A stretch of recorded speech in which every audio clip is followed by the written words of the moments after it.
একটি ব্যবসার গুরুত্বপূর্ণ অংশীদার হচ্ছে কাস্টমার। কাস্টমার ছাড়া কোনো ব্যবসাকে কল্পনা করা যায় না।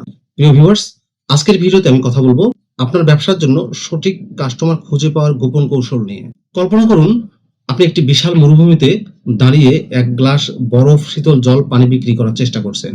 সেখানে পিপাসার্ত মানুষের কোনো অভাব নেই, তাই আপনার বিক্রি হওয়ার সম্ভাবনা শতভাগ।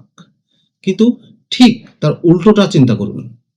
আপনি সেই একই পানির গ্লাস নিয়ে দাঁড়িয়ে আছেন একটি বিশাল সমুদ্রের মাঝখানে, যেখানে সবাই নোনা পানিতে ভাসছে, কিন্তু কেউ আপনার মিষ্টি পানির মূল্য দিচ্ছে না। ব্যবসার ক্ষেত্রেও ঠিক এমনটাই ঘটে। আমরা অনেক সময় খুব চমৎকার একটি পণ্য তৈরি করি, প্রচুর পরিশ্রম করি, কিন্তু দিন শেষে দেখি কোনো বিক্রি নেই। এর কারণ কি পণ্যের খারাপ মান? অধিকাংশ ক্ষেত্রেই তা নয়। আসল সমস্যা হলো আপনি আপনার পণ্যটি ভুল মানুষের কাছে নিয়ে যাচ্ছেন। আজকের এই ভিডিওতে আমি আপনাদের শেখাবো কিভাবে সেই পিপাসার্ত মানুষকে খুঁজে বের করতে হয়, যারা আপনার পণ্যের জন্য অধীর আগ্রহে অপেক্ষা করছে। ভিডিও শেষ পর্যন্ত থাকলে আপনি ক্রেতার মনস্তত্ত্ব বোঝার এমন কিছু গোপন সূত্র জানবেন, যা বড় বড় কোম্পানিগুলো কোটি কোটি টাকা খরচ করে বের করে থাকে। আশা করব শুরু থেকে শেষ পর্যন্ত আপনি থাকবেন। আসসালামু আলাইকুম। বিজনেস লেন্সের আজকের পর্বে আপনাদের সবাইকে স্বাগতম। আমরা যখন ব্যবসা শুরু করি তখন আমাদের সাধারণ একটি ভুল ধারণা থাকে যে সবাই আমার কাস্টমার। কিন্তু ব্যবসার নিষ্ঠুর সত্য হলো, যদি সবাই আপনার কাস্টমার হয় তবে আসলে কেউ আপনার কাস্টমার নয়। সঠিক কাস্টমার বা টার্গেট অডিয়েন্স খুঁজে পাওয়া একটি ব্যবসার সাফল্যের অর্ধেক কাজ সম্পন্ন করে দেয়। যখন আপনি জানেন আপনার ক্রেতাকে, তখন আপনার মার্কেটিং খরচ কমে যায় এবং বিক্রির পরিমাণ বহুগুণ বেড়ে যায়। আজকের এই দীর্ঘ আলোচনায় আমরা কোনো তাত্ত্বিক কথা বলবো না, বরং একদম বাস্তবিক 5টি ধাপ নিয়ে কথা বলবো, যা দিয়ে আপনি আপনার আদর্শ ক্রেতার একটি মানচিত্র তৈরি করতে পারবেন খুব সহজেই। আপনি যদি ছোট উদ্যোক্তা হন কিংবা নতুন স্টার্ট আপ শুরু করতে চান, তবে আজকের এই গাইডলাইন আপনার জন্য কম্পাস হিসেবে কাজ করবে। সবার কাছে বিক্রির ফাঁদ। প্রথমেই আমাদের একটি মানসিক দেয়াল ভাঙতে হবে, আর তা হলো জেনারেলিস্ট হওয়ার ইচ্ছা। আপনি যদি একটি দামি আইফোন বিক্রি করতে চান, তবে আপনার ক্রেতা কখনোই এমন কেউ হবেন না যে কেবল ফোনের ব্যাটারি ব্যাকআপ আর কম দাম খোঁজে। আবার আপনি যদি সাশ্রয়ী মূল্যে কোনো নিত্য প্রয়োজনীয় জিনিস বিক্রি করেন, তবে বিলাসবহুল ক্রেতারা আপনার দিকে ফিরেও তাকাবে না। যখন আপনি সবাইকে খুশি করার চেষ্টা করেন, তখন আপনার ব্র্যান্ডের কোনো নির্দিষ্ট পরিচয় থাকে না। সঠিক কাস্টমার খুঁজে পাওয়ার প্রথম গোপন কৌশল হলো নিজেকে সীমাবদ্ধ করা। শুনতে অদ্ভুত মনে হলেও এটি সত্যি। আপনাকে সাহস করে বলতে হবে যে আমার এই পণ্যটি সবার জন্য নয়। এই স্পষ্টতা আপনাকে আপনার আসল ক্রেতাদের কাছে আরো বিশ্বস্ত করে তুলবে। আপনি যখন আপনার পণ্যটিকে একটি নির্দিষ্ট নিশে বা ক্ষেত্রে সীমাবদ্ধ করবেন, তখনই আপনি সেই ক্ষেত্রের বিশেষজ্ঞ হিসেবে পরিচিতি পাবেন। এরপর যে বিষয়টি হচ্ছে সেটি হচ্ছে কাস্টমার প্রোফাইল বা বায়ার পার্সোনা তৈরি। দ্বিতীয় ধাপে আমরা একটি কাল্পনিক চরিত্র তৈরি করব, যাকে আমরা বলি বায়ার পার্সোনা। আপনার আদর্শ ক্রেতা দেখতে কেমন? তার বয়স কত? তিনি কি পুরুষ নাকি নারী? তিনি কোথায় থাকেন? তার আয়ের উৎস কি? এই প্রশ্নগুলোর উত্তর আপনাকে একটি ডায়েরিতে লিখে ফেলতে হবে।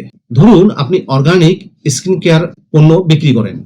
আপনার ক্রেতা কেবল মেয়েরা নয়, বরং আপনার সঠিক ক্রেতা হলো 25 থেকে 40 বছর বয়সী সেই কর্মজীবী নারী, যিনি রাসায়নিক মুক্ত জীবনধারা পছন্দ করেন এবং যার প্রিমিয়াম পণ্য কেনার সামর্থ্য আছে। আপনি যখন আপনার ক্রেতাকে একজন জলজ্যান্ত মানুষ হিসেবে কল্পনা করতে পারবেন, তখন আপনার জন্য তার কাছে পৌঁছানো সহজ হবে। আপনি হয়তো তখন বুঝতে পারবেন তিনি কোন ভাষায় কথা বলেন, কোন সময় অনলাইনে থাকেন এবং কোন ধরনের বিজ্ঞাপন দেখে তিনি আকৃষ্ট হন। এই গভীর বিশ্লেষণই হলো কাস্টমার খুঁজে পাওয়ার আসল চাবিকাঠি। এরপর যে বিষয়টি নিয়ে বলবো সেটি হচ্ছে সমস্যার সমাধান খুঁজে দেওয়া। মানুষ পণ্য কেন কেনে? মানুষ আসলে পণ্য কেনে না, মানুষ আসলে কেনে তার সমস্যার সমাধান। তাই সঠিক কাস্টমার খোঁজার তৃতীয় কৌশলটি হলো আপনার পণ্যের উপযোগিতা খুঁজে বের করা। আপনার পণ্যটি ক্রেতার জীবনের কোন ছোট বা বড় সমস্যাটি সমাধান করছে। আপনি যদি দ্রুত ডেলিভারি সার্ভিস দেন, তবে আপনার কাস্টমার হলো সেই ব্যক্তি যার সময়ের অভাব রয়েছে। আপনি যদি খুব কম দামে ভালো কাপড় দেন, তবে আপনার কাস্টমার হলো মধ্যবিত্ত পরিবার যারা সাশ্রয় করতে চায়, আপনাকে খুঁজে বের করতে হবে আপনার ক্রেতা বর্তমানে কোন ব্যথায় ভুগছেন। যখন আপনি কাস্টমারের সেই নির্দিষ্ট কষ্টের জায়গাটি স্পর্শ করতে পারবেন, তখন তাকে আর আপনার পণ্যটি বিক্রি করতে হবে না, বরং তিনি নিজেই সেটি আপনার কাছ থেকে চেয়ে নেবেন। মনে রাখবেন, ফিচার বা পণ্যের গুণাগুণ মানুষকে আকর্ষণ করে, কিন্তু সেই পণ্যের মাধ্যমে সমস্যার সমাধানে মানুষকে ক্রেতায় রূপান্তর করে। কাস্টমার কোথায় সময় কাটান? চতুর্থ ধাপে আমাদেরকে খুঁজে বের করতে হবে আপনার টার্গেট কাস্টমাররা ডিজিটাল না বাস্তব জগতে বিচরণ করেন। তারা কি প্রতিদিন ফেসবুক স্ক্রল করেন, নাকি লিঙ্কডইনে পেশাদার যোগাযোগ খুঁজছেন? তারা কি ইউটিউবে রিভিউ দেখেন, নাকি খবরের কাগজ পড়ে দিন শুরু করেন? আপনি যদি তরুণ প্রজন্মের কাছে কিছু বিক্রি করতে চান, তবে আপনাকে টিকটক বা ইনস্টাগ্রামে সরব হতে হবে। আবার যদি আপনি বয়স্ক বা কর্পোরেট ব্যক্তিদের লক্ষ্য করেন, তবে ইমেল মার্কেটিং বা সরাসরি মিটিং বেশি কার্যকর হতে পারে। সঠিক কাস্টমার খুঁজে পাওয়ার মানে কেবল তাকে চেনা নয়, বরং তার চলার পথে নিজেকে উপস্থিত করা। আপনার ক্রেতা যেখানে আছেন, আপনাকেও সেখানে দোকান সাজিয়ে বসতে হবে। ভুল জায়গায় জাল ফেললে যেমন মাছ পাওয়া যায় না, তেমনি কাস্টমারের বিচরণের ক্ষেত্রের বাইরে বিজ্ঞাপন দিলে শুধু শুধু টাকা নষ্ট হবে, কাস্টমার পাবেন না। সর্বশেষ আমরা জানবো কিভাবে ফিডব্যাক এবং ডেটা অ্যানালাইসিস করবেন। সবচেয়ে শক্তিশালী কৌশলটি হলো লিসেনিং বা শোনা। অনেক সময় আমরা মনে করি আমাদের কাস্টমার এক ধরনের, কিন্তু বাস্তবে তারা সম্পূর্ণ ভিন্ন কিছু চায়। আপনার বর্তমান ক্রেতাদের কাছ থেকে ফিডব্যাক নিন। প্রথম কাজ হবে আপনার এটা: কেন তারা আপনার কাছ থেকে কিনছেন? কেন তারা আপনার প্রতিযোগীদের কাছে যাচ্ছেন না? এই উত্তরগুলো আপনাকে নতুন সঠিক কাস্টমার খুঁজে পেতে সাহায্য করবে।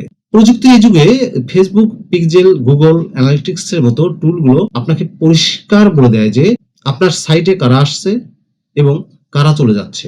এই ডেটা বা তথ্যের সঠিক ব্যবহারেই একজন অপেশাদার বিক্রেতা এবং একজন সফল উদ্যোক্তার মধ্যে পার্থক্য তৈরি করে। আপনার বর্তমান সার্থক বিক্রয়গুলো বিশ্লেষণ করুন। দেখবেন সেখান থেকে আপনি আপনার ভবিষ্যতের হাজারো ক্রেতার সূত্র পেয়ে যাচ্ছেন। বন্ধুরা, সঠিক কাস্টমার খুঁজে পাওয়া কোনো জাদুর খেলা নয়, এটি একটি নিরন্তর প্রক্রিয়া। আপনি যত বেশি আপনার ক্রেতাকে জানবেন, আপনার ব্যবসার ভিত্তি তত বেশি মজবুত হবে। আজকের এই আলোচনার পর আমি চাইব আপনি আপনার ব্যবসার জন্য অন্তত একটি ক্রেতার প্রোফাইল ডায়েরিতে লিখে ফেলুন। আপনার যদি মনে হয় এই প্রক্রিয়াটি আপনার জন্য কঠিন হচ্ছে, তবে নিচে কমেন্ট করে আপনার ব্যবসার ধরন জানিয়ে দিন। আমি ব্যক্তিগতভাবে আপনাকে সাহায্য করার চেষ্টা করব। ভিডিওটি আপনাদের সামান্যতম উপকারে এলেও আমাদের পরিশ্রম সার্থক হবে। লাইক দিয়ে আমাদের উৎসাহ দিন, কমেন্ট করেন পরবর্তী ভিডিও যাতে তৈরি করতে পারি।